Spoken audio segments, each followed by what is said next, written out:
जी बिस्मिल्लाहिर्रहमानिर्रहीम। एक और मेथड है to solve the problems. Method तो डायरेक्ट मेथड ही है। This is the direct method, right? We have direct method. लेकिन डायरेक्ट मेथड के अंदर जो मैंने पहले आपको बताया था, to solve a problem we use nodes. For example here we have a problem, जो हमारे पास एक प्रॉब्लम था। We can solve this problem by solving each node, right? For example, this was a problem. We divided this problem into three elements and four nodes. This was node 1, this was node 2, node 3 and node 4. पहले हमने node 1 पे forces देखी, फिर node 2 पे देखी थी, फिर node 3 और node 4, and we solve them one by one, right? Alternate method है, और ये मेथड क्योंकि आगे यूज भी होगा, तो ये मेथड करना भी ज़रूरी है हमारे लिए, राइट? इसको भी समझना ज़रूरी है। This is by element, we can solve this problem with elements, right? मतलब हमने नोट्स के जरिए से सॉल्व किया था ना। अच्छा, एलिमेंट्स में क्या करते हैं? We take each element one by one. For example this was element number 1, राइट? एलिमेंट वन नंबर 1 के अंदर वी हैव टू फोर्सेस। एक ये आपके पास नोड 1 के ऊपर फोर्स लग रही थी, F1, राइट? और एक नोड 2 अगर आप देखो तो नोड 2 के ऊपर आपके पास फोर्स लग रही थी, वो भी F1, राइट? यानी नोड एलिमेंट 1 जो था, element 1 was applying two forces, one on node 1 and other on node 2. This is node 1 and this is node 2. So element 1 was applying two forces. F1 on node 1, that was downwards. F1 on node 2, that was upwards. अच्छा जी, elements के अंदर जो है we solve the all three matrices. First was the force matrix, दूसरे आपके पास stiffness matrix है, और तीसरी आपके पास जो है that is deformation matrix, right? इन तीनों मैट्रिसेस को हम अलग अलग जो है वो बनाते हैं, ठीक है? इक्वेशन जैसे हम नोड्स के फॉर्म पहले नोड्स में पहले पूरी इक्वेशन लिख लेते थे ना, इस तरह इसमें हम पूरी इक्वेशन इस तरह से नहीं लिखते, बल्कि हम वो मैट्रिक्स पहले स्टिफनेस मैट्रिक्स देखेंगे क्या है, फिर हम जो है उसके आगे डिस्ट्रीब्यूशन डिफॉर्मेशन मैट्रिक्स लिखेंगे, फिर उसके आगे हम लोड मैट्रिक्स या फोर्स मैट्रिक्स लिखेंगे, ठीक हो गया ना? तो ऐसे करेंगे। अच्छा, अब हम एलिमेंट नंबर 1 देख रहे हैं, तो एलिमेंट नंबर 1 जो है, इसकी अगर हम स्टिफनेस मैट्रिक्स देखें तो हम देखेंगे कि इट विल बी, इसकी दो इक्वेशन बनेगी। पहली इक्वेशन होगी F1 is equal to K1 into U2 minus U1। अब क्योंकि ये डाउनवर्ड डायरेक्शन में फोर्स लग रही है, तो हम इसके साथ नेगेटिव साइन जो है वो अप्लाई कर देंगे। इसी तरह हमारे पास दूसरी फोर्स है दैट इज ऑल्सो F1, वो अपवर्ड डायरेक्शन में लग रही है, that will be K1 into U2 minus U1।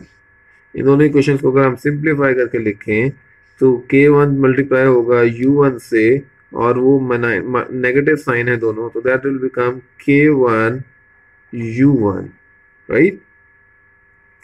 इसी तरह it will become minus K1 U2। नीचे वाली अगर इक्वेशन लिखें, अभी तो मैंने ऊपर वाली इक्वेशन लिखी है दिस वन, अगर मैं ये अब ये वाली इक्वेशन लिखने लगा हूँ, दिस इक्वेशन इज, पहले हम U1 वाली मैट्रिक्स U1 वाला लिख लेते हैं, that will K minus K1 U1 plus K1 U2, right? अच्छा जी, अगर हम इसकी स्टिफनेस मैट्रिक्स लिखें तो वो क्या बनेगी? That will be K1 minus K1 minus K1 and K1. So there is the stiffness matrix for element number 1. This is called elemental stiffness matrix, right? इसको हम कहते हैं K1, right? Elemental stiffness matrix for element number 1. ठीक है? इसी तरह हमारे पास element number 2 है। एलिमेंट नंबर 2 जो है उसमें भी हमारे पास दो ही फोर्सेस हैं। एक फोर्स सी F2 जो एलिमेंट नंबर 2 नोड नंबर 2 पे लगा रहा है डाउनवर्ड, राइट? इस तरह एक फोर्स F2 जो है एलिमेंट नंबर 2 नोड 3 पे लगा रहा है। सो node number 2, this is node number 3. The same forces F2 एक वो नोड 2 पे लगा रहा है और एक वो नोड 3 के ऊपर लगा रहा है, राइट। आज सॉरी मैं ना मेरे पास कोई ट्राइपॉड वगैरह नहीं है आज, तो आई अरेंज इट। तो थोड़ा सा कैमरा आज जो है वो हिल रहा है काम करते हुए। आई मेक श्योर कि इसको नेक्स्ट टाइम से प्रॉपर करूं, ठीक है। So it will B F2 is equal to K2 into U3 minus U2। ये ऊपर वाली फोर्स आ गई और इसकी डायरेक्शन डाउनवर्ड्स है, तो will mark negative sign with it. और इसी तरह नीचे वाली जो फोर्स है this one, this is equal to K2 into U3 minus U2। इसको अगर हम लिखें तो सिंप्लीफाई करके तो ये भी ऐसे ही आ जाएगा, माइनस माइनस से मल्टीप्लाई होगा, that will be K2U2 minus K2U3। और नीचे वाली ये लिख दी, अब ये वाली लिखनी है, that will be K2U2 minus K2U2 plus K2U3। इसको अगर हम मैट्रिक्स फॉर्म में लिखें तो इसकी जो स्टिफनेस मैट्रिक्स आएगी that will be K2 minus K2 minus K2 and K2। It's like this। हो गया। अच्छा जी, इसी तरह जो एलिमेंट नंबर 3 है आपका, है वी हैव एलिमेंट नंबर 3, इसके ऊपर भी, इसके अंदर भी दो फोर्सेस होंगी, F3 डाउनवर्ड और F3 नोड 4 पे जो अपवर्ड लग रही है। इसी तरह this will B K2 and K3 आपके पास क्या बन जाएगा, that will be the same K3 minus K3 minus K3 and K3। इसी तरह दो इक्वेशंस के जरिए से हमने K3 भी बना लिया। Now these are the elemental stiffness matrices, these are, लिख देता हूं ताकि आपको, elemental stiffness matrix matrices, right, elemental stiffness matrix for each element। ठीक हो गया। Now we have to represent them in a global form. ठीक है, ग्लोबल फॉर्म में वो कैसे होंगी, ये तो एलिमेंट की फॉर्म में आ गई। ठीक है, ग्लोबल फॉर्म को क्या मतलब होता है, I am going to tell you, अभी बताता हूँ। तो फॉर एग्जांपल ये हमारे पास जो प्रॉब्लम है, इसमें we have 1 2 3 4, we have 4 nodes. ठीक है, तो और it's a one dimensional problem, तो it will become a 4x4 matrix. ठीक है, जो ग्लोबल मैट्रिक्स बनेगी वो हमारे पास 4x4 की मैट्रिक्स बनेगी। ठीक है, ग्लोबल मैट्रिक्स विल बी तो उसमें 4x4 की मैट्रिक्स में क्या होता है, 1 2 3 4 1 2 3 4 1 2 3 4 एंड 1 2 3 4। ये हमारे पास चार, ये 4x4 की एक मैट्रिक्स आ गई। दिस विल बी मल्टीप्लाइड, मैंने हम बताया था कि हम बाद में बनाएंगे deformation matrix. This will be multiplied with U1 U2 U3 and U4। ठीक हो गया। This is equal to a force matrix. A force matrix भी हम जो है वो एलिमेंट को, ये प्रॉब्लम को देखेंगे या देखेंगे नोड 1 पे क्या हो रहा है। नोड 1 पे हमारे पास रिएक्शन फोर्स है R1, तो we will mark R1 here, right, R1 बना लिया। नोड 2 पे हमारे पास कोई फोर्स नहीं है, तो वी विल 0 लिख लेंगे यहाँ पे। नोड 3 पे भी कोई फोर्स नहीं है, और नोड 4 पे we have a downward force, इसको अगर P कह लें तो we have a downward P force. ठीक है,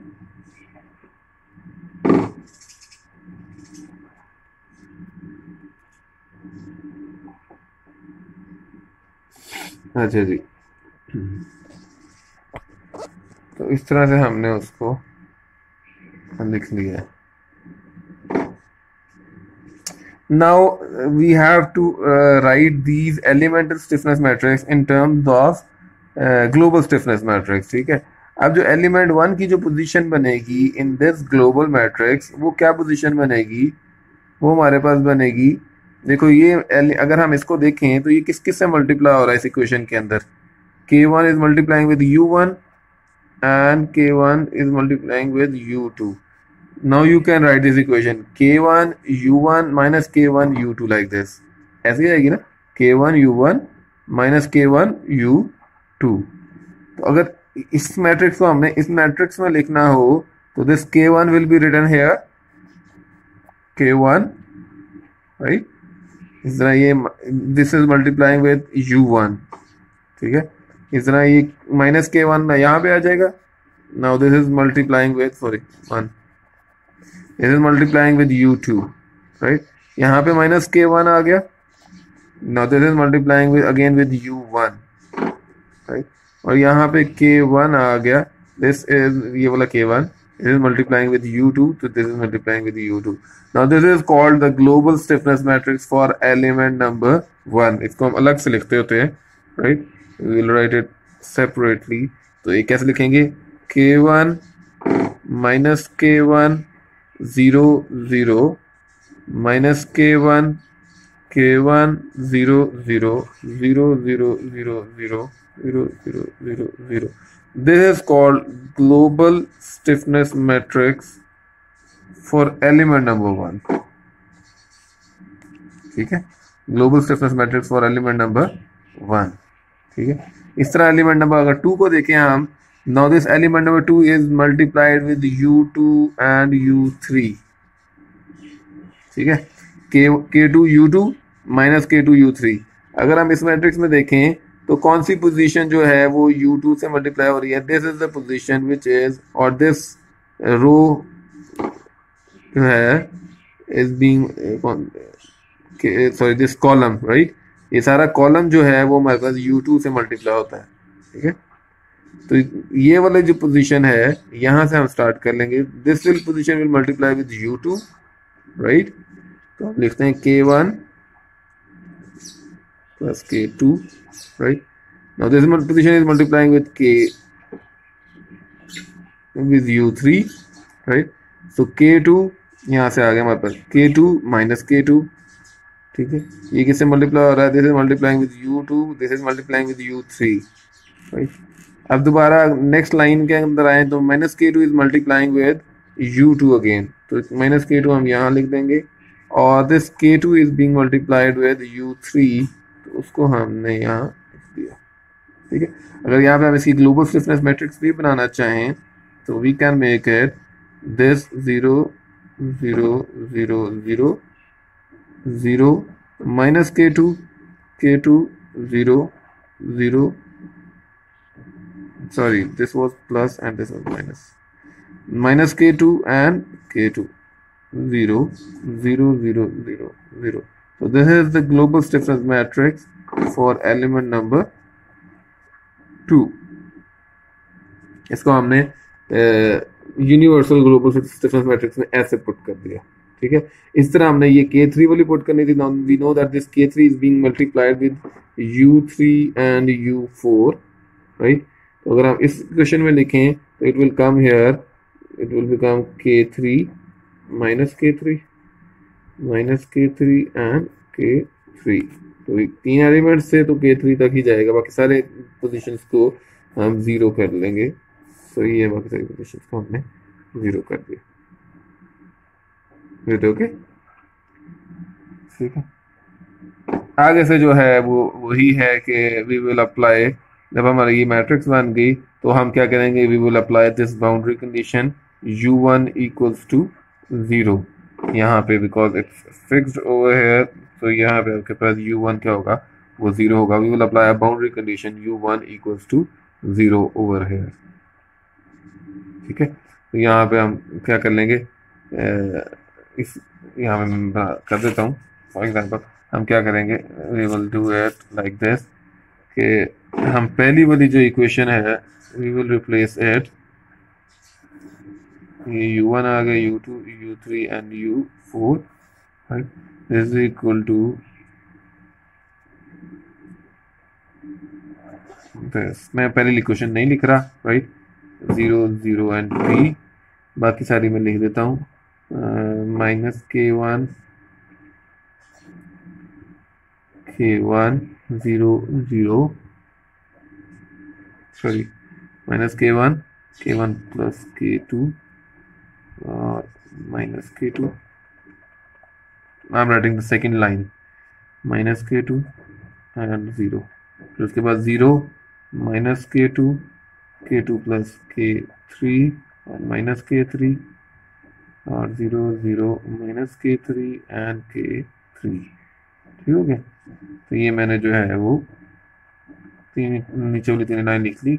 सबसे वो ऊपर वाली जो लाइन है उस वाली लाइन को हम रिप्लेस कर किससे कर देते हैं, this u1 equals to 0। Now what is this u1 equals to 0, मैं यहाँ लिख देता हूँ, this is equal to 1 into u1 plus 0 into u2 plus 0 into u3 plus 0 into u4 is equal to 0।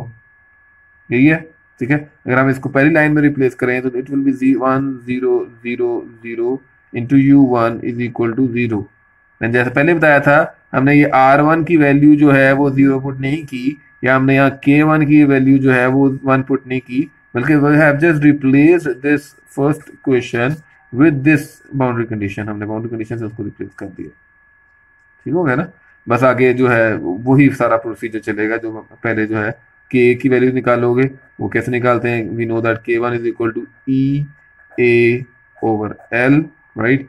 इस प्रॉब्लम के अंदर ये वाला प्रॉब्लम है, इट्स वेरी सिंपल प्रॉब्लम। इसके अंदर ई की वैल्यू आपको दी हुई है प्रॉब्लम के अंदर। ये बुक का जो है ये आपके सामने बुक पड़ी है, in the book it is question number 3। ठीक है, क्वेश्चन नंबर 3 है बुक का। और k1 जो है उसमें से आपको e की वैल्यू गिवन है, राइट, e इज गिवन।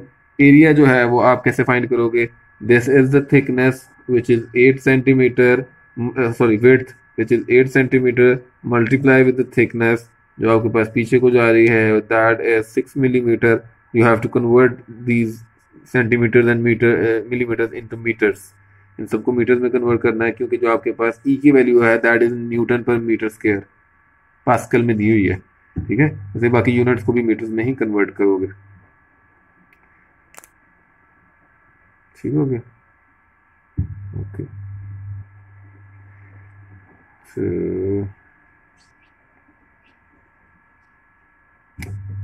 और एल की वैल्यू आप जो है वो कल जो है जैसे मसला आता है, लेंथ की जो है ना एलिमेंट की जो है वो this will be the value of L1, this will be value of L2 and this will be the value of L3। see, seriously,